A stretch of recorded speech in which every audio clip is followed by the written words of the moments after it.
sétimo ano A. Após aí 2 dias de descansos, na aula de hoje a gente vai entender um pouquinho sobre matéria e energia. O que será que quer dizer esses dois conceitos e qual a relação entre eles? Vamos lá?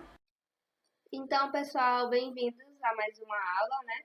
Na nossa aula de hoje nós vamos fazer o estudo do capítulo 8. Vamos iniciar o capítulo 8, cujo tema principal do capítulo é Energia para a Vida e as Tecnologias. Então a gente vai entender aí o que significa energia, se ela pode transformar matéria e entender o conceito de matéria. Para começar aí, a gente começa com algumas imagens aí para vocês que tem total relação com o conceito de matéria. Quando a gente fala de matéria, não estamos falando de uma disciplina em específico, não estamos falando da matéria de português, da matéria de ciências, de matemática, enfim.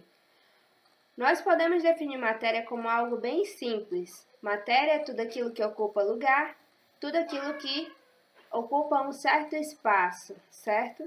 Então, o ar-condicionado lá da nossa sala é uma matéria, a cadeira é uma matéria, os cadernos que eu coloquei ilustrando aí para vocês representam matérias, porque eles ocupam um lugar, um gato, um cachorro, óculos de sol.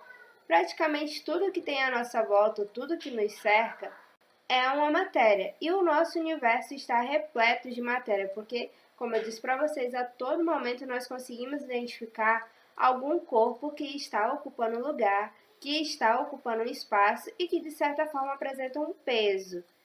E é claro que existe diferença entre esse volume ocupado. Como assim? Algumas matérias ocupam mais espaço, outras ocupam menos. Algumas têm um peso maior, outras têm um peso menor e assim por diante. Mas quando a gente fala de matéria, a gente fala também sobre os estados físicos da matéria. Como assim? Se tudo que ocupa lugar no espaço pode ser definido como matéria, nem tudo está apresentado da mesma forma. Nós temos pelo menos 3 estados físicos, certo? Nós temos matérias que podem estar no estado sólido, algumas podem estar no estado líquido e algumas ainda podem estar no estado gasoso. Mas o que significa que eu estou em um determinado estado? O que significa que o que determina o estado que eu me encontro é justamente a forma como as moléculas estão. Se elas estão unidas uma à outra de forma fixa, eu estou falando de uma matéria que está no estado sólido. Agora, se essas moléculas começam a se afastar ligeiramente uma da outra, eu estou falando de uma matéria que está no estado líquido. E aquelas onde elas nem sequer se encostam, estão bem distantes uma da outra, não tem uma forma constante, não tem uma forma definida, eu estou falando de uma matéria que apresenta o estado físico gasoso. Então, para ficar mais claro, quando a gente fala de um sólido, o sólido ele vai ter o mesmo formato independente do local que ele estiver. Já o líquido, ele depende do local que ele está ocupando. Por exemplo, se você pega uma água na geladeira, se você colocar no copo, vai ocupar o espaço daquele copo. Se você coloca numa taça, ocupa o espaço daquela taça. Depende muito de onde está sendo colocado. E já o gasoso, nem sempre eu consigo colocá-lo em um formato, já que as suas moléculas estão tão distantes uma da outra, não é isso? E aí, além da nossa aula de hoje a gente entender sobre matéria, a gente também vai entender sobre algumas coisas que estão à nossa volta que não são matérias. Por isso que eu coloquei para vocês essa pergunta. Será que existe algo à nossa volta que não seja matéria? E sim, existe. Temos a energia que pode estar na forma de calor, pode estar na forma de eletricidade, na forma de fogo, por exemplo. E o que é a energia? A energia nada mais é do que a capacidade que a matéria tem de realizar trabalho. Como assim? A matéria nem sempre ela vai ficar estável, não vai ficar estática, digamos assim. Em alguns momentos, ela pode começar a realizar alguns deslocamentos, ela pode ser transformada.